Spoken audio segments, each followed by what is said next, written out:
Tiada keinginan atau kemahuan terhadap seks merupakan salah satu punca perceraian di negara kita.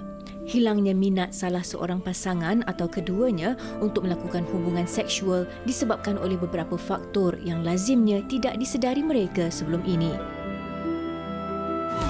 Hari ini cuti, rasa banyak happy. Ini bulan sudah masuk gaji. Sapa dulu roti canai dengan kari. Wanita hari ini. Wanita hari ini bijak mengatur, mengurus mata wataknya. Usahawati, ibu istri permaisuri. Wanita hari ini di zaman moden masih kekalkan adatnya. Dihormati, disayangi, disanjungi. Wanita hari ini. Assalamualaikum, salam sejahtera. Apa khabar anda semua penonton-penonton Wanita hari ini? Di mana saja anda berada, di rumah ataupun mungkin ada juga segelintir dalam kalangan anda yang masih lagi bekerja seperti kami di Media Prima ini yang akan terus memberikan anda pelbagai informasi-informasi setiap hari dan akan terus menyinari hidup anda. Dan kami harapkan anda berada dalam keadaan yang baik-baik sahaja hendaknya. Dan hari ini dalam siaran 21 Januari 2021 ada pelbagai pengisian yang ingin terus kami kongsikan kepada anda yang telah pun direncanakan oleh rakan penerbit Irin Puteri Azmi pada hari ini. Baiklah, kalau cakap tentang menjaga kesihatan diri, keselamatan dan sebagainya, saya kira saban waktu pasti ramai juga dalam kalangan anda penonton telah pun mendengar, melihat dan juga membaca apa saja yang telah pun dilaporkan oleh media, khususnya tentang laporan kes positif yang telah pun dilaporkan oleh KKM pada setiap hari. Kalau kita lihat semalam tanggal 20 Januari 2021, kes positif tertinggi yang dilaporkan sebanyak 4,008 kes, dan ini bukan satu perkara yang boleh kita pandang ringan ataupun ambil enteng. Ini harus kita titik beratkan untuk sama-sama masih lagi terus mengekang daripada wabak COVID-19 ini terus menular. Dan kalau kita lihat di sini, antara yang dikongsikan juga antara pecahan-pecahan kes mengikut negeri di seluruh Malaysia, dan mengikut laporan semalam juga terdapat 16 kluster baharu telah pun dilaporkan. Di sini suka juga ingin kami ingatkan diri kami dan juga anda penonton-penonton Wanita hari ini, kalaulah ada dalam kalangan anda yang bergejala, contohnya anda mempunyai gejala yang teruk, pastikan anda mendapatkan rawatan segera. Jangan berdiam diri. Ini antara, kalau mungkin gejala-gejalanya anda merasakan kelesuan yang bertambah teruk ataupun mungkin anda ada demam yang berpanjangan, rasa kesukaran untuk bernafas ataupun sakit dada, ataupun anda mengalami gejala seperti batuk, muntah, cirit-birit yang semakin teruk, tiada selera makan dan juga minum, pastikan anda pergi ke klinik kesihatan yang berdekatan ataupun anda hubungi 999. Dan itu bagi orang dewasa. Tetapi bagi anda yang mempunyai anak ataupun kanak-kanak yang di rumah, pastikan juga jika anak anda mempunyai gejala yang teruk seperti demam, batuk, muntah ataupun cirit-birit semakin teruk, ataupun mungkin anak anda mempunyai rasa kelesuan, tiba-tiba anda tengok anak anda tu memang aktif setiap hari, tiba-tiba jadi tidak aktif dan kurang selera makan dan juga minum. Ataupun mungkin anak juga mengalami rasa sakit dada ataupun sakit perut, kesukaran bernafas, tangan dan kaki anak menjadi sejuk ataupun sawan. Pastikan juga anda hubungi klinik kesihatan yang berdekatan dengan anda, dan kalau mungkin tak ada kenderaan dan sebagainya, pastikan anda terus menghubungi 999 untuk mendapatkan rawatan dengan segera. InsyaAllah sama-sama kita putuskan rantaian COVID-19. Okey, itu tentang perkembangan terkini status positif COVID yang telah pun dilaporkan mengikut sehingga ke 20 Januari 2021. Ada macam-macam lagi yang nak terus kami kongsikan bersama dengan anda di Wanita hari ini. Tapi sebelum tu, saya tak keseorangan. Fatin ada sesuatu yang nak dikongsikan kepada anda penonton. Silakan. Ya, saya di sini bersama dengan Fiza tapi jarak lebih daripada 1 meter. Tapi jangan risau, hari ini saya tak bawa air, dan ini satu yang nak kami kongsikan untuk anda berkenaan dengan Lactogrow. Ajak masak sama-sama, iaitu keceriaan si manja terbahagi 4, iaitu kesihatan aktif, sosial dan minda. Nestle Lactogrow sebagai jenama Grow Happy memberi tips untuk menceriakan anak anda. Dan tips inspirasi Grow Happy 4, ajak masak sama-sama bagi mengelakkan dia melekat dengan gadget. Ajak si manja masak bersama, terangkan bahan masakan sambil berbual agar mereka terhibur. Dan bila si manja ceria, dia mudah bersosial. Berikan Nestle Lactogrow, susu rumusan kanak-kanak dengan probiotik L-Reuteri untuk perut yang selesa. Itu dah sedikit sebanyak perkongsian mengenai Lactogrow. Dan hari ini, sekali lagi kita nak kongsikan antara yang menarik pilihan produser kami berkenaan dengan satu video TikTok yang mendapat pilihan ramai. Apa kata kita saksikan?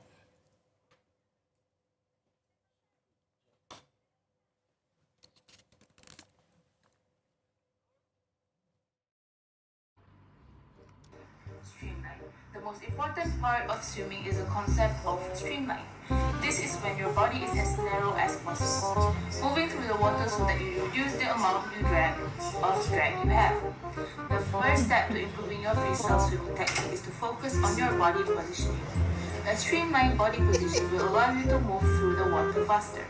Disebabkan PKP hari ini, kita dapati ada seorang pasangan ni, customer ni tak dapat makan kat kedai. Tapi inisiatif dia ni, pakcik ni, dia buat meja di dalam van. Silakan. Bismillah.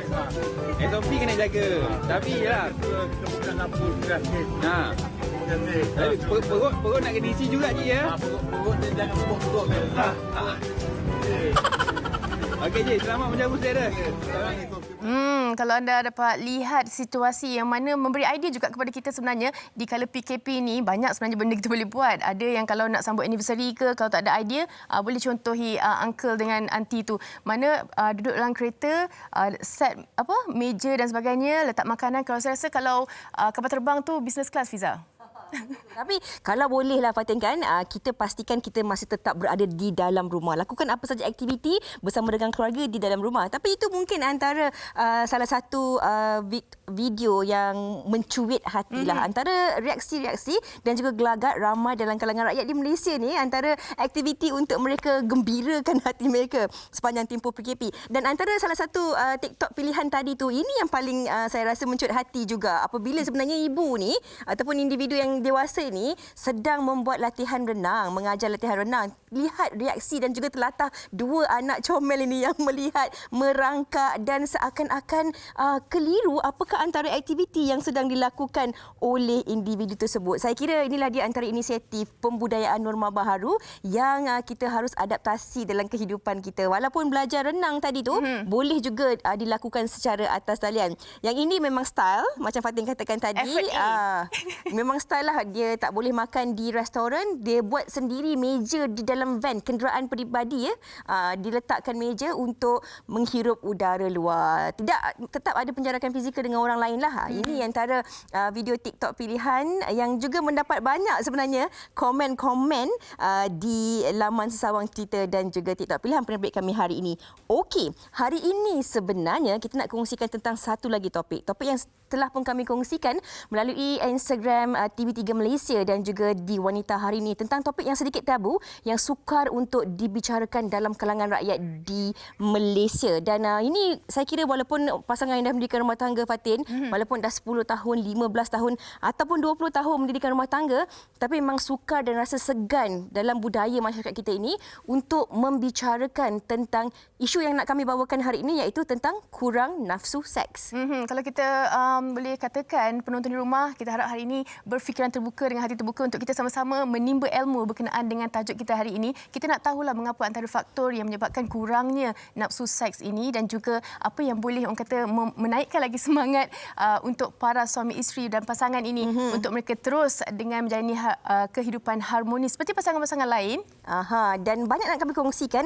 Kalau mungkin anda segan untuk bertanya dengan doktor ataupun berkongsi masalah ini dengan individu lain, pastikan anda terus berada dan bersama dengan kami sama ada di Kaca TV ketika ini ataupun terus bersama dengan kami di Facebook WHITV3. Sama-sama insya-Allah kita akan kupaskan perbincangan mengenai isu masalah kurang nafsu seks. Kami nak berehat dahulu seketika. Teruskan bersama kami di Wanita Hari Ini.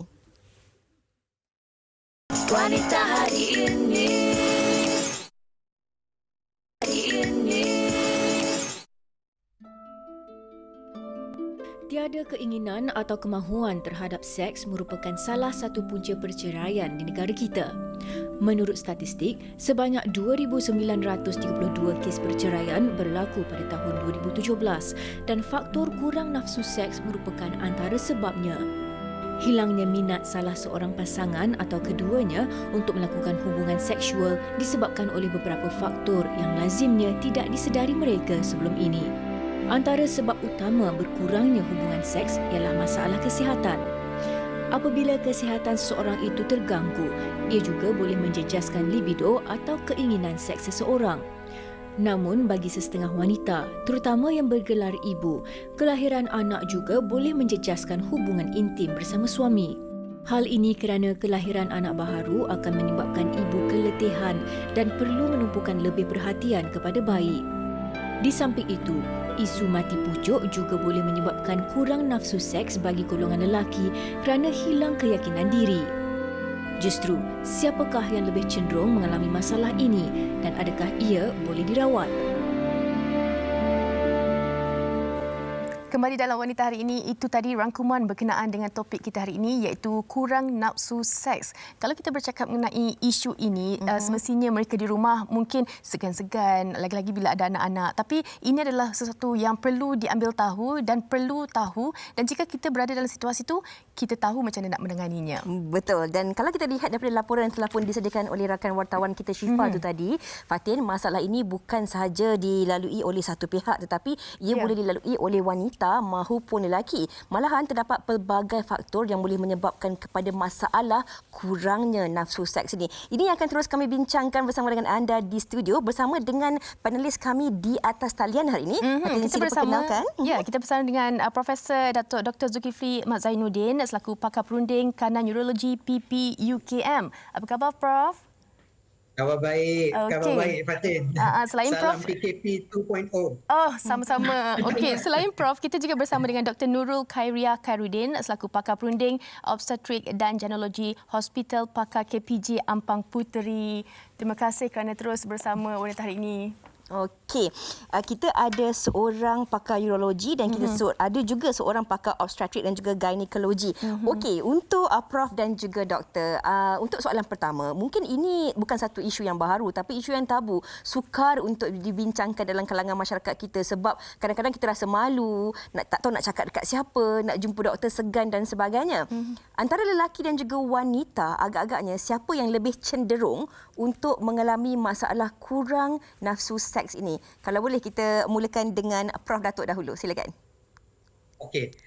Sebenarnya kita tak ada data sebenarnya Fiza nak menunjukkan bahawa orang lelaki ke orang perempuan yang ada lebih cenderung untuk mengalami masalah kekurangan nafsu seks ataupun libido ni tetapi kalau kita tengok percentage penyakit-penyakit yang boleh menyebabkan kekurangan libido ni, kalau kita tengok secara amnya, mungkin agak-agak orang lelaki ni mungkin saya rasa mungkin lebih tinggi jika dibandingkan daripada orang wanita. Sebab saya tengok dari segi peratusan kaum lelaki yang mempunyai masalah mati pucuk, yang mempunyai masalah ejakulasi pramatang dan juga yang mempunyai masalah kekurangan sindrom kekurangan testosteron.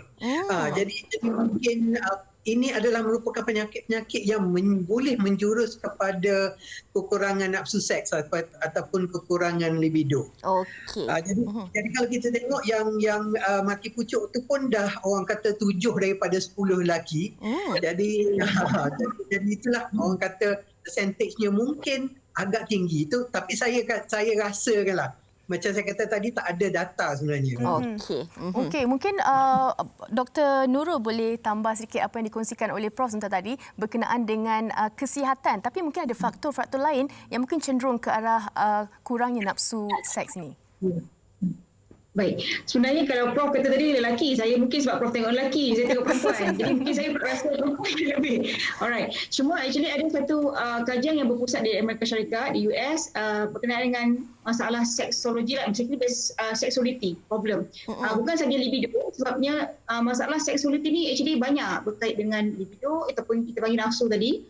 Kemudian masalah orgasm dan juga masalah-masalah lain. Dia bukan sekadar satu topik, dia adalah subset kepada masalah sexuality. Dan untuk masalah seksualiti ni 43% adalah dialami oleh wanita, 37% kaum lelaki. Kalau ikut kajian ini lah. Yes. Sebenarnya kalau ikut overall untuk masalah seksualiti, wanita lebih tinggi kajian. Tapi kalau untuk libido per se, masalah yang berkaitan dengan nafsu ni, daripada study tadi 1/3 daripada yang 43% tadi adalah berkenaan dengan untuk wanita ni adalah masalah nafsu lah. Okey. Dan kalau saya kaitkan dengan wanita tu, dia punya fisiologi dia. Kita ada hormon bulanan kita dan memang ada correlation ataupun hubungan yang kait yang rapat di antara fungsi-fungsi hormon estrogen dan progesteron dengan efek dia kepada aktiviti di kita punya brain, di otak kita, aktiviti serotonin yang akan kontrol kita punya mood. Apabila kita lihat dan kajian menunjukkan apabila paras estrogen dan progesteron adalah paling rendah dalam kita haid, waktu itulah sebenarnya paras aktiviti serotonin juga menurun. Dan ini adalah critical period apabila berlakunya masalah macam marah, mood problem, depression, anxiety waktu itu.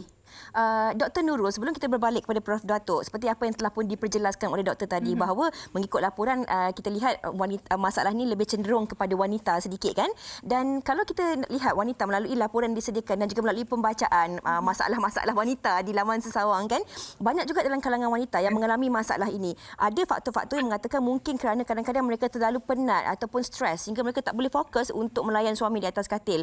Ada antara faktor lain mengatakan bahawa mungkin kerana selepas melahirkan anak ataupun dalam tempoh kehamilan. Adakah ini faktor-faktor yang memang menjadi penyumbang? Faktor umur juga yang ada kalanya menjadikan seseorang merasakan bahawa seks itu bukan lagi satu keperluan dalam hubungan intimasi ataupun rumah tangga. Bagaimana doktor? Yes, betul. Kalau kita lihat dalam masa saya kaitkan dengan hormon tadi, estrogen dan progesteron. Yang perempuan lain, estrogen dan progesteron. Dan paras tu tadi berkait rapat dengan aktiviti yang mengkontrol mood seorang wanita. Dan juga aktiviti yang di otak, serotonin tadi tu. Satu, apabila kita lihatlah selepas bersalin, hormon estrogen dan progesteron ni dia yang sebenarnya waktu mengandung dihasilkan oleh uri. Apabila uri keluar, dengan drastiknya hormon ni turun mendadak. So itu yang kita dapat lihat daripada wanita yang selepas bersalin kadang-kadang membawa kepada postpartum depression. Yang itu adalah kepada key. Maaf doktor, line-nya terputus. Kalau doktor boleh ulang sedikit. Kalau doktor boleh ulang sedikit. Postpartum depression kan. Masih sama. Ia juga Dr. Nurul, kita akan sambung bersama dengan Dr. Itu wanita. Dr. Nurul, kita akan bersambung dengan doktor sebentar lagi. Kita cuba stabilkan line kita sebentar. Mungkin Prof Datuk juga boleh kongsikan kalau wanita mungkin antara perkaitan kepada masalah kurangnya nafsu seks ini ada kaitan dengan hormon. Maklumlah wanita ini tiap bulan pun ada menstruasinya dan sebagainya. Tetapi bagaimana pula dengan golongan lelaki, Prof Datuk? Adakah sebenarnya faktor umur juga memainkan peranan kepada tahap kemampuan rangsangan seks seseorang lelaki itu, Datuk? Okey, Fiza, kita kena ingat kaum lelaki juga ada hormon juga kan yang dipanggil hormon testosteron. Jadi kalau orang perempuan tu dia banyak sikit hormon dia, orang lelaki ada satu dan dipanggil hormon testosteron. Jadi memang kalau kita tengok graf ni kan menunjukkan bahawa apabila seorang tu berumur, memang kita tak boleh elak daripada masalah ini, hormon testosteron akan turun. Jadi tapi orang selalu cakap kan men ni no pause, tapi masalah ni dikenali sebagai sindrom kekurangan testosteron yang akan melibatkan hampir keseluruhan orang lelaki lah maknanya. Jadi memang dia ada kaitan dengan umur. Kemudian selain daripada ialah kekurangan nafsu seks, dia ada juga beberapa simptom-simptom lain yang saya harap kita perlu kenal pastilah, sebab perkara Contohnya, ni Prof? sebenarnya kita jarang dibincangkan. Silakan Prof, contoh-contohnya Prof. Okey, selain daripada kekurangan hormon, selain daripada kekurangan nafsu seks, dia juga ada menyebabkan seorang lelaki tu macam Dr. Nurul kata tadi, menjadi moody. Maknanya panah baran, depression, dan juga mempunyai masalah-masalah yang psikosomatik lah yang kita panggil. Jadi selain daripada itu juga, apabila paras testosteron ni akan menurun dalam badan kita, seorang lelaki akan merasakan dia cepat letih, dia selalu mengantuk, perut pun mula membesar. Jadi ini adalah merupakan tanda-tanda kekurangan hormon testosteron. Jadi itu yang kita nak minta ialah sebagai orang kata pendengar di luar sana untuk be aware of the symptom yang boleh kita ubati sebenarnya dengan cara yang mudah. Tapi Prof, kita nak tahu juga kalau berkenaan dengan simptom-simptom berkenaan, peratus untuk kembali pulih dan sebagainya, mampu atau tidak?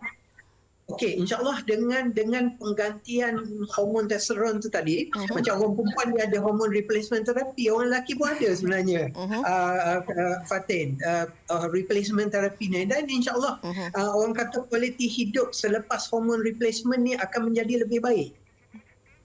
Okey. Sebelum kita nak pergi, orang kata nak menyelam lebih lanjut lagi tentang orang kata penyelesaian kepada masalah tersebut, kita juga nak kongsikan, nak tanya juga kepada Dr. Nurul, adakah faktor-faktor lain juga boleh menjadi penyebab kepada masalah kurangnya nafsu seks ini? Contohnya, bagi mereka yang mungkin mempunyai penyakit-penyakit tertentu, kadang-kadang ada orang mungkin ada sakit yang seperti diabetik ke sebagainya. Adakah ini juga antara faktor yang boleh menyebabkan kepada kurangnya nafsu seks ini, Dr. Nurul? Dr. Nurul? Dr. Nurul? Ulas tentang hormon kan? Hormon yang akan berubah mengikut kitaran haid. Ya, boleh ke? Boleh. Silakan. Okey. Tadi saya ulas berkenaan dengan hormon yang berubah dengan kitaran haid. Kemudiannya tadi kita dah terberhenti berkenaan dengan mengandung kan?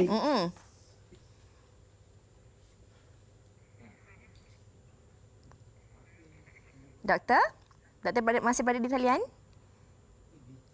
Okay, sementara penerbit kami cuba untuk mendapatkan doktor melalui talian biasa. Mungkin Prof Datuk juga boleh ulas tentang soalan yang sama, Datuk.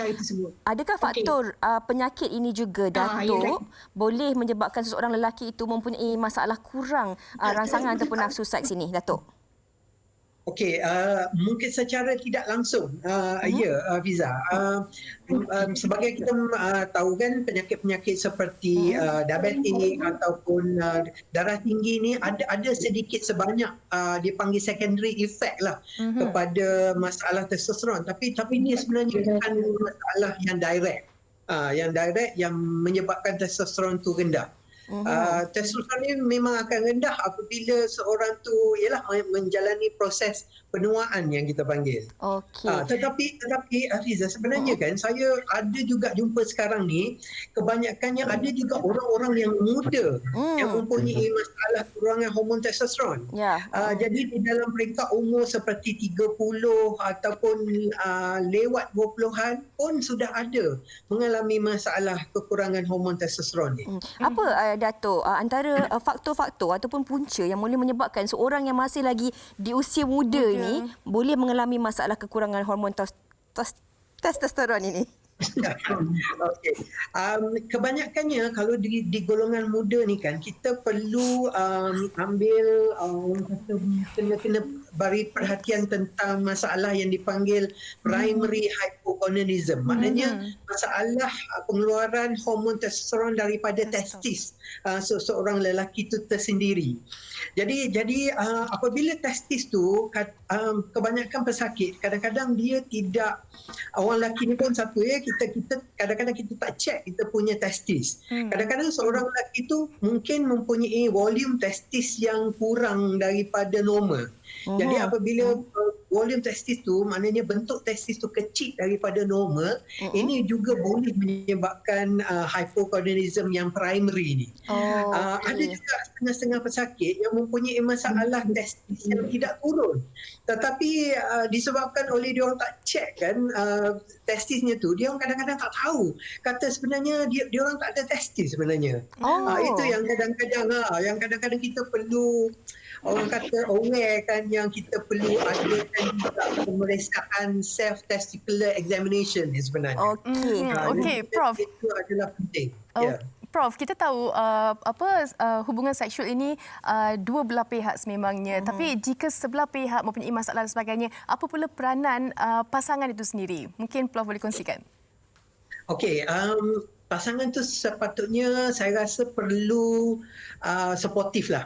Supportive maknanya perlu berbincang dengan suami dan jangan orang kata merasa malu untuk mendapat rujukan ke doktor lah, untuk berjumpa dengan doktor. Banyak juga saya dapat pesakit-pesakit yang datang bersama-sama dengan pasangan. Itu saya memang appreciate sangat. Maknanya jangan biarkan suami tu ataupun pesakit lelaki tu datang keseorangan. Lagi senang kalau datang bersama-sama sebab kita boleh bincang tentang rawatan, tentang apa yang perlu dibuat. Prof, ini mungkin soalan yang segan juga untuk saya tanyakan kepada Prof, tapi melalui pembacaan, dan ini juga antara banyak masalah-masalah yang dialami oleh golongan lelaki. Contohnya seperti ejakulasi pramatang, yang itu juga mungkin menjadi banyak masalah dalam kalangan golongan lelaki di luar sana, tapi segan nak bertanya ataupun nak membicarakan tentang isu ini sebab kadang-kadang kalau cakap tentang perkara-perkara begini akan ada satu orang kata persepsi terhadap topik-topik yang dibincangkan. Mungkin Prof boleh kongsikan antara punca-punca yang menjadi kepada permasalahan isu ini, Prof. Okey, ejakulasi pramatang sebenarnya agak common lah di negara kita, dan dia bermula daripada peringkat awal lagi jadi selalunya ejakulasi pramatang ni dia boleh dibagikan pada dua jenis, primary dan secondary. Jadi apabila kita bercakap tentang primary ejakulasi pramatang ni, dia adalah disebabkan oleh satu masalah neurotransmitter yang dikenali sebagai serotonin. Jadi di dalam kaum lelaki yang mempunyai masalah ejakulasi pramatang ni, serotonin yang berada di dalam saraf tu cepat diambil oleh badan. Jadi itu yang menyebabkan dia akan merasakan dia tak boleh tahan lama. Jadi kita ada juga rawatan tentang ni sebenarnya Fatim, Fiza. Kita ada ubat yang dipanggil serotonin SSRI ataupun serotonin reuptake inhibitor yang boleh membantu tentang masalah ejakulasi pramatang. Ejakulasi pramatang juga boleh disebabkan oleh masalah secondary. Masalah secondary ni mungkin disebabkan oleh masalah orang kata mati pucuk. Ataupun yang kedua mungkin topiknya agak sensitif untuk saya disebutkan, adalah disebabkan oleh masalah masturbasi. Juga boleh menyebabkan ejakulasi pramatang apabila seorang itu berkahwin nanti. Jadi dua masalah ini juga adalah merupakan yang kita panggil secondary causes of premature ejaculation. Okey. Prof, kita melihat ini dari satu aspek kesihatan, tetapi kalau kita lihat pula dari segi aspek rumah tangga, Prof, ini masalah yang sebenarnya satu masalah yang besar dan harus dipandang serius dalam kalangan pasangan ni. Sebab kadang-kadang komunikasi itu juga penting. Kepuasan, kalau kita ikut kepada topik kita hari ini, kurang nafsu seks. Kalau tidak ada kepuasan oleh salah satu pihak, itu juga boleh menimbulkan masalah rumah tangga di penghujungnya nanti. Kita tak nak kalau kita baca kan, ada yang makan luar dan sebagainya. Ini antara komunikasi yang juga penting dalam hubungan rumah tangga untuk dititik beratkan walaupun ia berkisar tentang masalah kurang nafsu seks, Prof. Betul, Fiza. Jadi selalunya apabila seorang tu baru berumah tangga, apabila ada masalah-masalah ini, dia sebenarnya kena bincang. Bukan sahaja di akhir perkahwinan, tapi kadang-kadang masalah ni kita jumpa di awal perkahwinan ni sebab memang kita mula melakukan hubungan seks apabila kita mula berkahwin. Jadi apa yang selalu berlaku yang menyebabkan macam Fiza kata tadi makan luar ataupun sampai menyebabkan penceraian, memang kurang komunikasi, tidak berhubung di antara satu sama lain, ataupun kadang-kadang orang kata lelaki tu agak ego lah untuk mengaku bahawa ini adalah berpunca daripada diri dia. Jadi itu yang penting. Baiklah, Prof. Kita telah pun bersama dengan Dr. Nurul sekali lagi di atas talian. Dr. Nurul, hello. Ya, dengan jelasnya. Dr. Nurul, kalau boleh kita sambung lagi kan, antara faktor-faktor yang menyebabkan kepada masalah kurangnya nafsu seks ni dalam kalangan wanita, kita dah sentuh tentang hormon dan sebagainya. Tapi kita nak tahu pula, masalah ini sebenarnya kalau tak dipandang serius, tak tahu apa punca faktornya, ia juga boleh menyebabkan keruntuhan dalam hubungan rumah tangga, Doktor. Ya, baik. Antara saya bahagikan masalah fizikal pada wanita adalah gynecological. Yang paling kalau datang dengan saya memberi antara nasihat yang saya jumpa atau ada masalah yang saya jumpa adalah endometriosis. Kalau kita bisa dengar, endometriosis dia biasanya tahu persepsi saja kan. Tapi ada satu bahagian yang kita panggil vaginal nodule, yang mana dia adalah tisu-tisu endometriosis yang terdapat pada vagina. Dan ini menyebabkan hubungan itu rasa menyakitkan untuk wanita tu. Jadi dia akan stop rasa dia punya keinginan itu sebab sakit. Okey, selain daripada itu fibroid. Ada fibroid, ketemuan fibroid ni yang juga terletak mungkin di cervix, mungkin letak di belakang rahim, di antara belakang rahim dengan usus, juga menyebabkan rasa sakit apabila wanita itu bersama. Dan kita juga ada, jangan lupa, bukan sekadar gynecological, masalah lain yang medical seperti arthritis. Bayangkan, untuk berhubungan, ia ada masalah sendi. Dan sendi itu sakit. Bagaimana untuk meneruskan hubungan tersebut? Sekiranya wanita itu didiagnosa dengan masalah seperti rheumatoid arthritis sendiri. Kemudian, wanita menopause memang ada spesifik. Kita sebutkan simptom dia adalah genitourinary symptoms of menopause. Sebab wanita yang menopause, selain daripada kekurangan hormon tadi, dia mempunyai masalah dari segi ectopic vagina, kita panggil. Kurangnya estrogen tadi menyebabkan tidak lagi menghasilkan cecair lubricants yang akan menyebabkan kesesatan kepada bahagian faras wanita. Dan masalah-masalah ini perlu kita lihat dan settle sebaik-baiknya satu demi satu. Dan ada satu lagi yang kita jangan lupa berkenaan dengan seorang wanita tu sendiri, sebab kompleksnya seorang wanita berkenaan dengan mungkin sejarah lampau dia. Mungkin dia pernah ada sexual abuse. So, antara pentingnya sejarah yang kita perlu ambil daripada seseorang wanita tu adalah pernah tak ada masalah sexual abuse di masa lampau. Mungkin dia pernah beri mangsa pada apa-apa sajalah daripada kecil, daripada usia remaja dia. Jadi menjadikan trauma kepada dia sehingga membawa kepada alam perkahwinan dia. Untuk wanita saya memang katakan wanita ni memang kita ada banyak mungkin pada ibu, kadang-kadang bekerja dan mereka ni banyak sangat dia punya baik kaitkan dengan kepenatan letargik tadi tu. Kadang-kadang wanita ni rasa sebagai saya lah, dia kadang-kadang kita jadikan hubungan intim ni satu tanggungjawab. Bukan sekadar mungkin dia rasa macam tak apa, okey, asalkan suami okey, saya tak apa, macam tu. Kita mungkin rasa macam tu untuk seorang wanita lah, saya rasa. Lelaki mungkin aspek pandangan dia lain. Tetapi of course benda macam ni yang jangan terkejut. Kalau ada 10 orang anak sekalipun, mungkin wanita akan kata saya tak pernah rasa kepuasan. Memang kan ada yang macam tu. Sebab ni dia rasakan ia adalah satu tanggungjawab saja, bukan untuk dia punya own pleasure. Sedangkan dia begini adalah satu yang patutnya boleh dibincangkan bersama. Komunikasi. Ya, komunikasi itu penting. Dan sebenarnya tajuk ni memang kita kata agak tabu. Saya sendiri pun nak fikir banyak kali nak terima, tapi tanggungjawab tu. Sebab mereka datang kepada saya dengan masalah-masalah, ada yang nak mendapatkan anak, ada yang masalah bersama tu sendiri memang sakit, memang ada problem. Dan ini yang kita dapat lihat, apa yang berlaku di sebalik-sebaliknya. Ada yang bersabar, cukup bersabar. Suami 7 tahun tunggu, tiba-tiba tak mengandung. Alhamdulillah. Walaupun itu dia punya motility of sperm memang very good lah. Dari luar pun Alhamdulillah 7 tahun, kita mengandung. Dan kita baru tengok, ada yang masalah septum vagina. Maksudnya di vagina dia ada masalah, ada congenital anomaly yang berlaku di vagina. Doktor, ada satu lagi mungkin kemusykilan di kalangan penonton kita yang mana kita jelas faktor umur dan juga menopause merupakan satu faktor untuk mereka. Tapi untuk mereka wanita muda ni mungkin ada juga masalah yang sama. Apa antara faktornya? Antara faktor macam saya katakan tadi yang arthritis tu. Arthritis boleh kena kepada mana-mana saja umur. Seperti rheumatoid arthritis ni autoimmune. SLE ini pun adalah satu masalah yang kadang-kadang jika dia berkena kepada bahagian sendi, pun boleh menyebabkan sendi-sendi pada bahagian pinggul, sakit untuk seorang wanita tu. Itu yang perlu dirawat. Ini adalah masalah kita panggil autoimmune disorder. Yang perlukan rawatan-rawatan tertentu. Baik. Doktor, maafkan saya mencelah dalam keterbatasan waktu ini, doktor. Ada tak sebarang rawatan untuk wanita khususnya yang mengalami masalah kurang nafsu seks ini untuk membantu diri mereka sendiri bagi mengharmonikan rumah tangga? Actually memang ada rawatan-rawatan tertentu. Tetapi sebelum kita sampai kepada rawatan secara farmakologikal atau ubat-ubatan, inilah aspek-aspek lain yang kita kena tengok.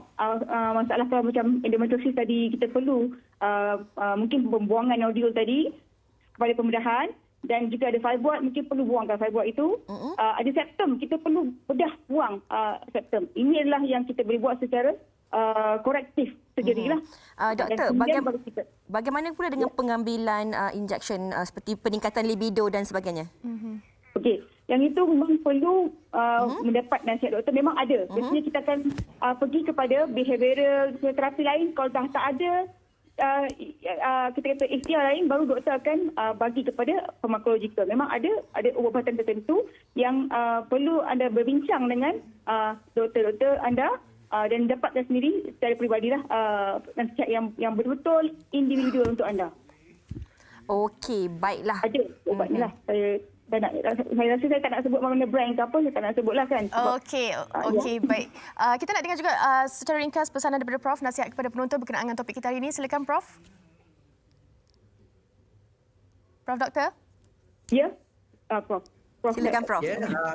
Sekiranya ada masalah-masalah yang berkaitan dengan mati pucuk, ejakulasi pramatang, masalah ataupun ada tanda-tanda yang menyatakan bahawa diri kita ni mempunyai masalah kekurangan hormon testosteron, perlu datang untuk berjumpa dengan doktor.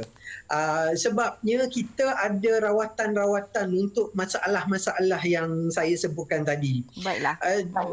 Jangan pergi beli ubat-ubat yang tak disahkan di dalam internet ataupun di luar-luar sana, kerana ubat-ubat tu boleh mendatangkan kemudaratan daripada kesembuhan.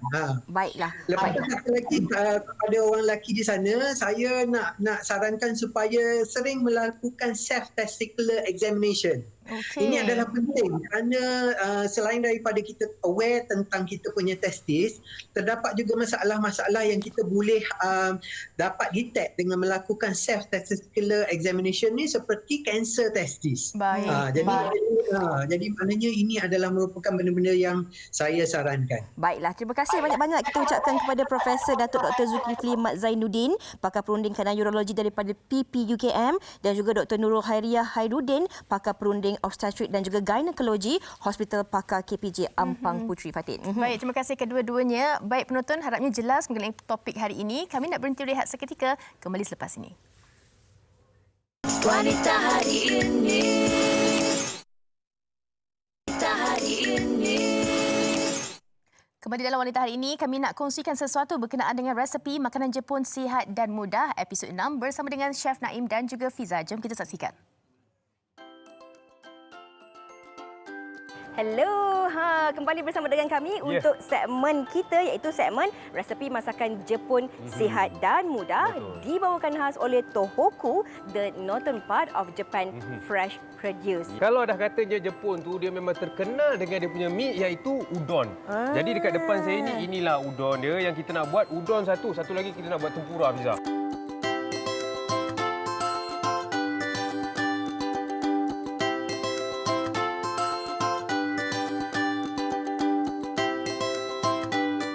Resepi hari ini namanya mie udon. Betul. Kuah sejuk. Kuah sejuk. Jepun. Ya. Dengan betul. tempura sausage. Dengan tempura. Okey, yang paling penting sekali kita perlu adakan kita punya air panas.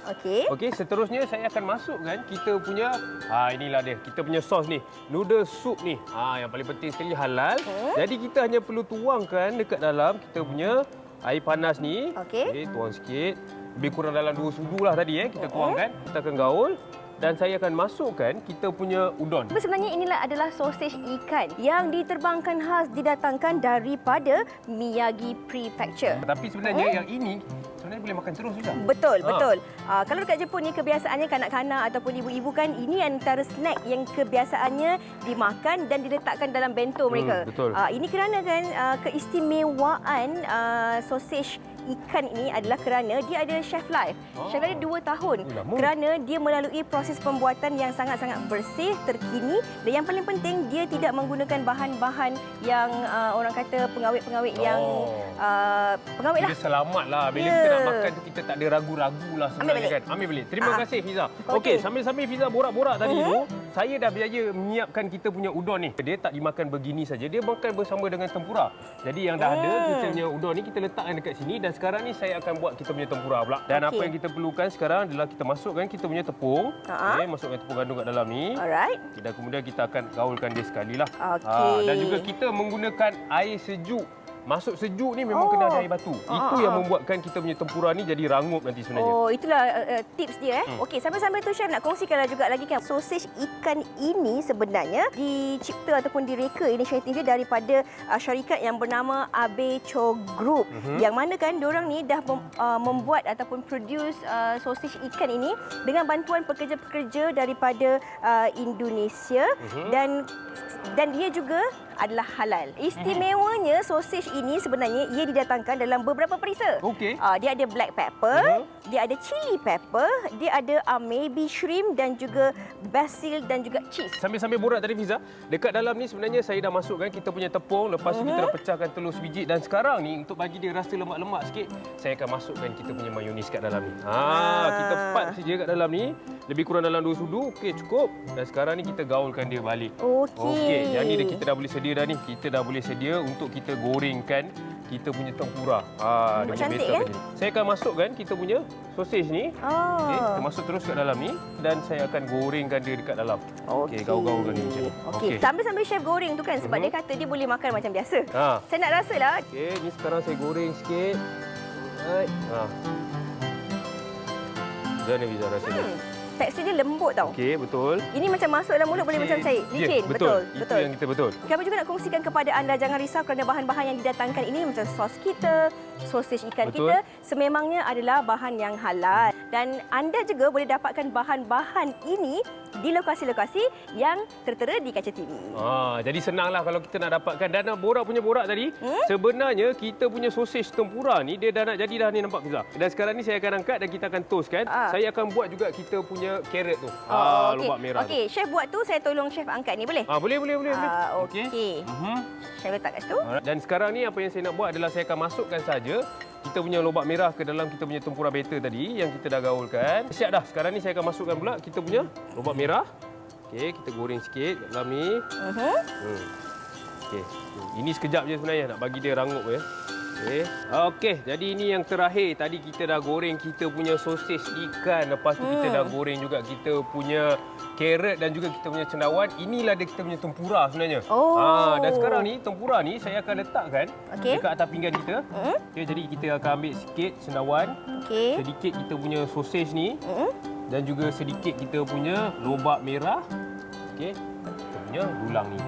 Inilah dia set lengkap dia sebenarnya. Kita ada kita punya udon tadi bersama dengan kita punya tempura.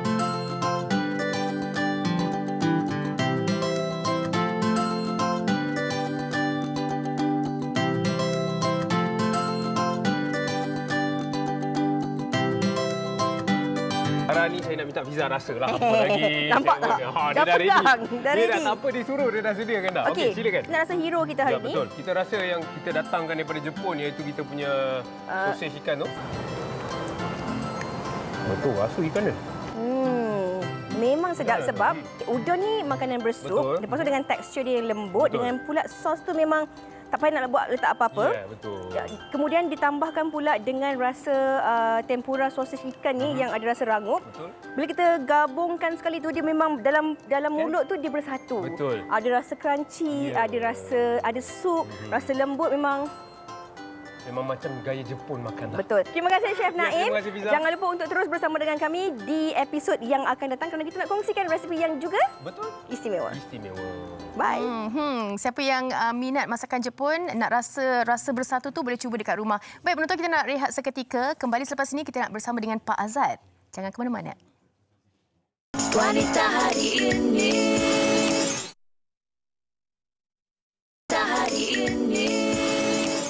Sariki daripada Pak Azad. Pak Azad pun dah bersedia di talian ketika ini. Assalamualaikum. Waalaikumsalam. Okey Pak Azad, tahniah sebab saya jengah-jengah dekat YouTube dah mencapai 900 lebih jutaan penonton. 955,000. Ya. 900 lebih jutaan. Wow. 955,000 Okey, views. mungkin dah permulaannya Pak Azad boleh kongsikan apa maksud Sariki itu sebenarnya? Okey, Sarki seperti bahasa-bahasa kasar lah. Bahasa-bahasa kampung, bahasa-bahasa daerah. Contohnya macam Kuala Lumpur, kalau kita nak addresskan seorang wanita tu, kita panggil makwa. Kalau kat Penang, Barka. Okey. Tapi untuk kaum India, gadis-gadis India, orang India akan panggil Sarki. Okey. Awek macam tu? Awek, ya macam awek. Okey. Azad, mungkin boleh kongsikanlah juga kepada penonton tentang kemunculan single terbaru ni yang kabarnya lagu ini diciptakan oleh Khalifa daripada... Ya. Mungkin boleh kongsikan. Dia diciptakan orang yang separuh mental lah. Apa Khalifa. Sebab apa saya kata dia separuh mental? Sebab tak ada pernah lagi dalam sejarah orang offer saya buat jadi penyanyi. Selalunya orang suruh buat offer filem, offer drama. Tapi jadi penyanyi tu saya rasa dia agak mental. Tapi mental dia agak berjaya lah. Sebab dia panggil saya waktu tu, saya share sikit. Dia panggil saya untuk rancangan dia Apakah. Tak salah. Dalam rancangan tu lah dia telah cabar saya. So saya ingat kita konten. Tapi rupanya tidak. Okey. Dia serius. Azad. Ya. Azad, daripada pelawaan, kalau kebiasaannya Azad ni memang orang kenal sebagai pelawak, pelakon kan, tapi sekarang percaturan untuk single ini sememangnya mendapat sambutan yang cukup baik daripada peminat-peminat Azad. Mungkin Azad boleh kongsikan. Ya, saya sebenarnya macam saya cakap lah kan, ni satu benda yang baru, sangat baru. Walaupun saya dalam industri dah lama, tetapi untuk nyanyian ni bagi saya sangat-sangat baru. Tiba-tiba pula saya tengok Sarika tak sampai 2 minggu lah ni, dah nak mencecah 1 million viewers. Tahniah. Jadi saya tak tahu nak cakap. Tapi apa yang saya boleh cakap adalah ini adalah satu pembaruan baru untuk Malaysia juga daripada segi rock. Contoh ini dipanggil Samba Rock. Yang dipopularkan oleh kaum India dulu. Contoh macam Daki, Lokap, Kashmir Stone, Tamala Boys, macam tu. Semua daripada Malaysia. So apa salah kalau kita Malay, kita pun boleh gabungkan buat macam tu. Jadi Malay Indian Samba Rock. Okey. Azad mungkin Okey Azad, kita nak ajak semua penonton untuk terus pergi ke YouTube untuk saksikan. Terima kasih kita ucapkan kepada Azad. Selamat maju jaya. Yes, selamat maju. Thank you. Okey. Terima kasih. Sampaikan salam pada Era juga dan juga anak-anak. Semoga selamat di rumah. Baiklah. Terima kasih banyak-banyak. Jadi kalau nak tengok Sariki itu boleh terus tonton di YouTube. Dan juga mungkin boleh dengar di mana-mana ada lagi channel lain dan juga follow Instagram Azad sendiri. Esok insya-Allah Fatin, rakan kita Uyana dan juga Sugita akan kembali bersama kita di Wanita Hari ini dengan topik hikayat perkahwinan, iaitu betulkah isteri selalu betul? Benarkah isteri selalu betul? Ya. Isteri macam mana isteri? Kadang-kadang betul, kadang-kadang betul juga. Betul kan? Tapi kalau masa kita bincang editorial ni kan tentang topik ni, ramai yang cakap betul, memang betul. Isteri memang kena selalu betul. Always right. Always right. Okey, jadi suami kat live lah. Taklah beralah orang kata bahasa sopannya. Nak tahu kupasannya, pastikan anda terus bersama kami di Wanita Hari ini esok dan pastikan di mana saja anda berada, jaga diri anda, amalkan penjarakan fizikal, sentiasa pakai pelitup muka dan jangan lupa untuk kerap cuci tangan menggunakan sabun dan kalau terpaksa keluar atas urusan yang penting, pastikan juga hand sanitizer dibawa untuk sentiasa kita menjaga kebersihan diri kita. Kita jumpa lagi esok. Assalamualaikum. Wanita hari ini di zaman moden masih kekalkan adatnya, dihormati, disayangi, disanjungi. Dia usahawati aliran masa kini dia penyambung warisan Sri Kandidia, lemah lembut baik budi pekerti, tapi sekal hati dia tambah berani pendidik, puteri dalam hal jati diri dia, permaisuri kepada si suami.